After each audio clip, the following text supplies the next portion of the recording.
Hello, this is Black Thought, and I'm your host, Dr. Hutchinson. Our study now is going to focus on what color is Jesus. Some would say it's not important to understand or know the color or the ethnicity of Jesus, and in doing so, they usually cite a verse of scripture or variation that's based on John 4:24, which says something like this: God is a spirit, and they that worship him must worship him in spirit and in truth. And yes, that's true, that's scripture. And so, yes, you can make that application, but there's still the question of the historical Jesus, or to say it another way, you have to recognize that in order for Jesus to be crucified, he had to first be born. In order to be a part of history, Jesus needed to come into the world into a specific location, and by nature, he would have a specific ethnicity. And so then the question becomes, what color is Jesus? So, is this Jesus? Or is this Jesus? Maybe this is Jesus. Is this Jesus? No, this must be Jesus. Or maybe this is Jesus. Or perhaps this is Jesus. Wait a minute. This is Jesus. Let's try it again. This is Jesus. The race and appearance of Jesus have been discussed on a number of grounds since early Christianity. Although when you observe the New Testament, it really includes no description of the physical appearance of Jesus before his death, and its narrative is generally indifferent to racial appearances.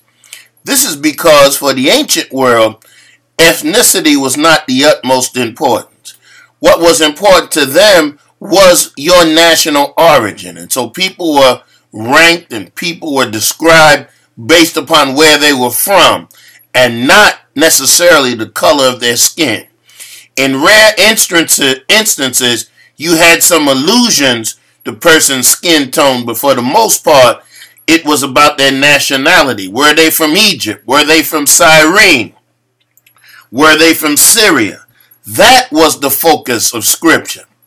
And so therefore, unlike we in this society who are focused on race, the Bible is more focused on where you're from. And so what you begin to see as we look at Scripture, for example, are the following instances of description about Jesus. Isaiah 53 verses 2 and 3 says, He grew up before him like a tender shoot, and like a root out of a dry ground.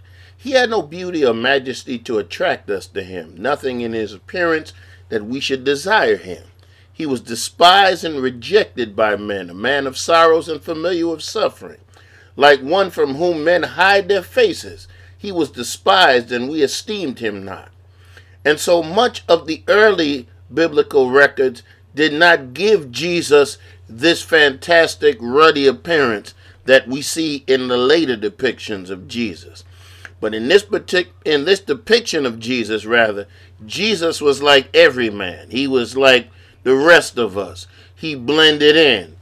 And of course, it was always known and taken for granted that Jesus was a Jew. And in many of the depictions of antiquity among scholars, Jews definitely were of African origin and had some African features. For else, how could Joseph, Mary, and the baby Jesus blend into Egypt so well? And so those are some things that we covered during an earlier session when we talked about blacks in the Bible, and we also talked about blacks in the Old Testament.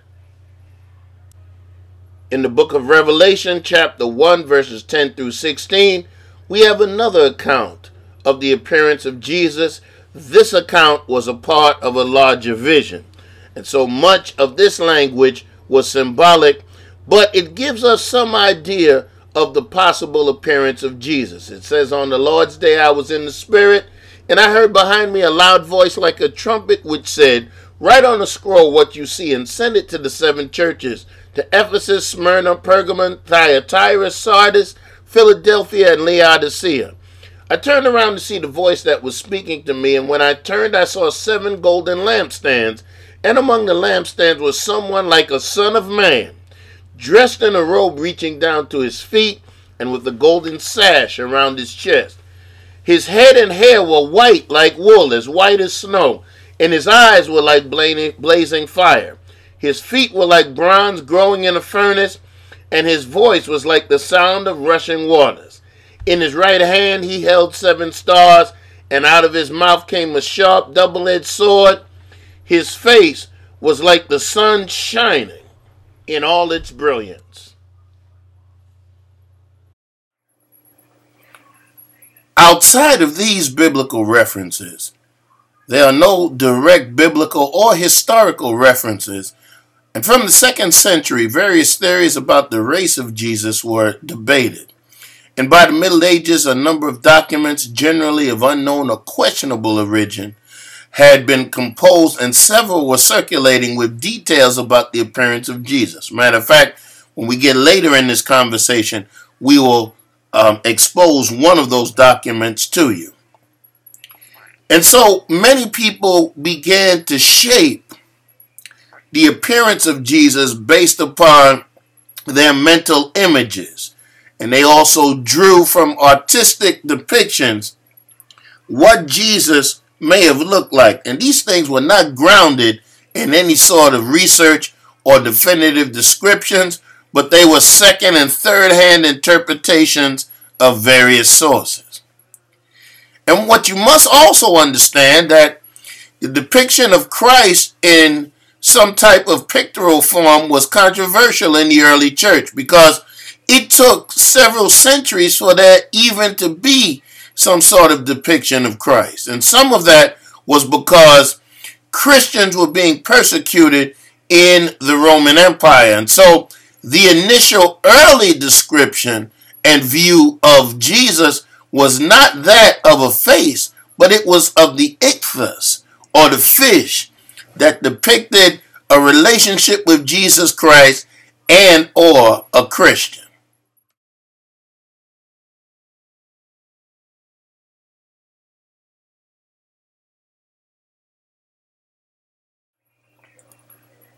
The real beginnings of cultural depictions of Jesus started to take place during the Italian Renaissance, when their stress on accurate anatomical features and realism of their subjects developed into a stylistic interpretation of Jesus that really took on a great art form and real life depictions of what Jesus could have looked like.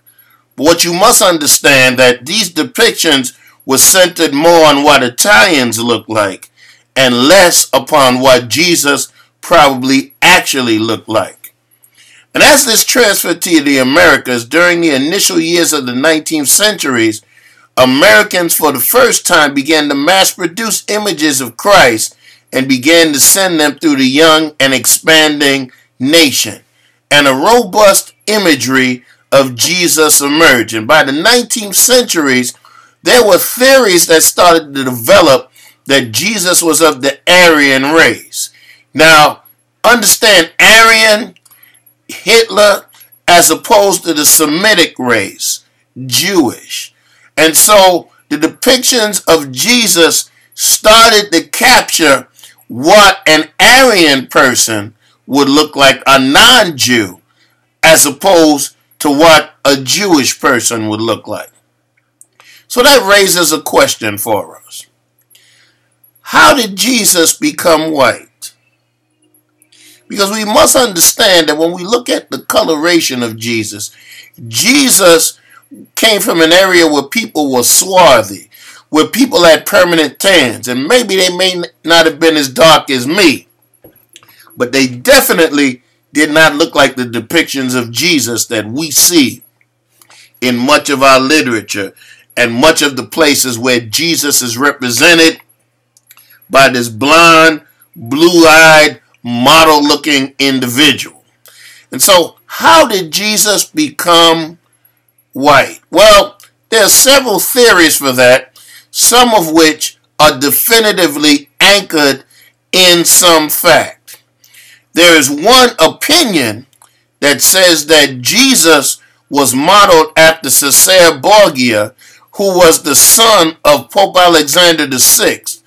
Pope Alexander VI wanted to massage the fact that Jews and Muslims during the time in which he was Pope were being killed, and so he allegedly, we don't have definitive proof of this, ordered the destruction of all art depicting a Semitic Jesus and commissioned a number of paintings depicting a Caucasian Jesus, and his son, who was a cardinal, Cesare Borgia, was the model for these paintings. And so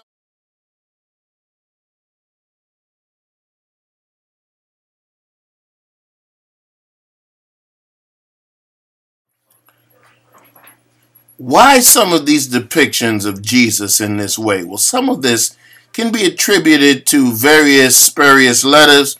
A great example is the letter of Lentulus, which is an epistle that was allegedly written by Publius Lentulus to the Roman Senate, who allegedly gave a physical and personal description of Jesus. And this Publius Lentulus was supposed to be a Roman consul during the reign of Caesar Augustus, which took place from 63 BC to 14 AD. So he would have been alive allegedly during the time of Jesus, and he was said to have been a governor of Judea before Pontius Pilate. Note what we find in this letter.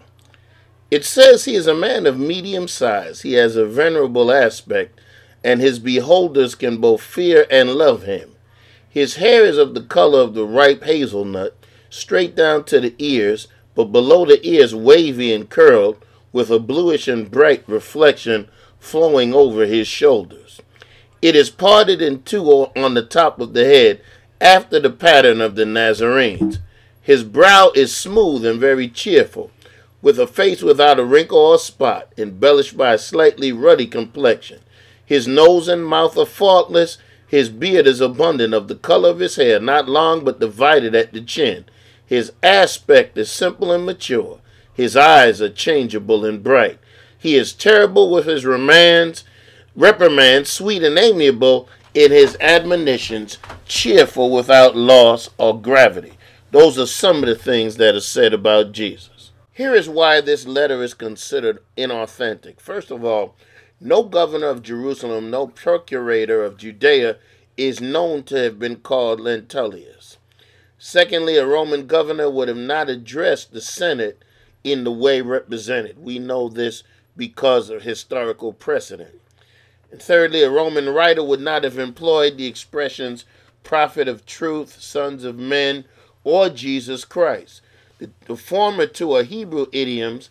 The third is taken from the New Testament. And I know many of you Bible scholars who are watching know that the term Jesus Christ is Jesus or Yeshua, which is his name, and then Christ is a term that means the anointed one. So that was not something that a Roman ruler would necessarily use about Jesus. But even as we look at what happened during the Renaissance, and we looked at what happened earlier during the Middle Ages, we must realize that some things were set in motion right here in the Americas to reinforce this notion of a white Aryan Jesus.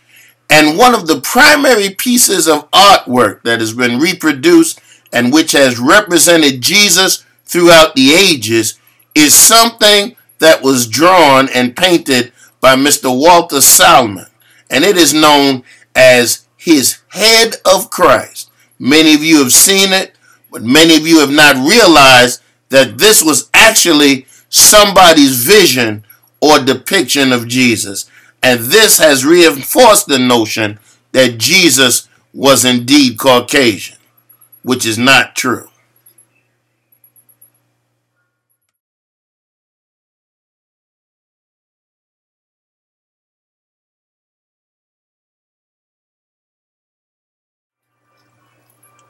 One of the most interesting depictions of Jesus came about as of a 2001 BBC series entitled The Son of God. And they looked at the fact that Jesus was a Galilean Semite, and they said his skin would have been olive-colored and swarthy. And so because of that, they came up with a picture of Jesus that looked nothing like other depictions.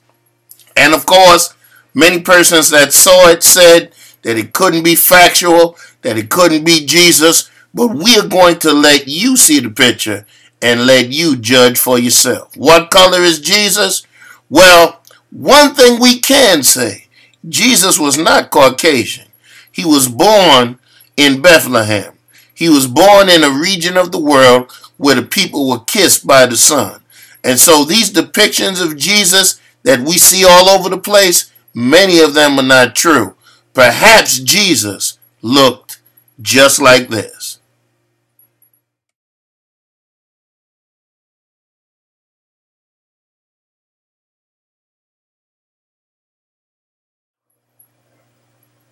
Well, we hope that our conversation and our research has given you much food for thought.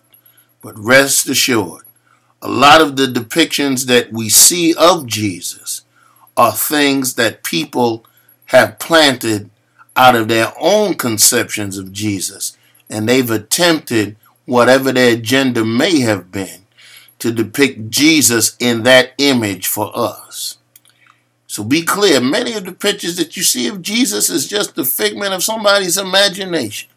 They really don't know what he looked like, and he probably looked closer to what we just saw. So think about it. We're getting ready to leave you for this segment, but as we leave, we're going to have several depictions of Jesus flash before your eyes once more, and we will end again with the final depiction of Jesus that was guesstimated to be him based upon culture, archaeology, and scholarship. This is Black Thought, and I'm your host, Dr. Hutchinson.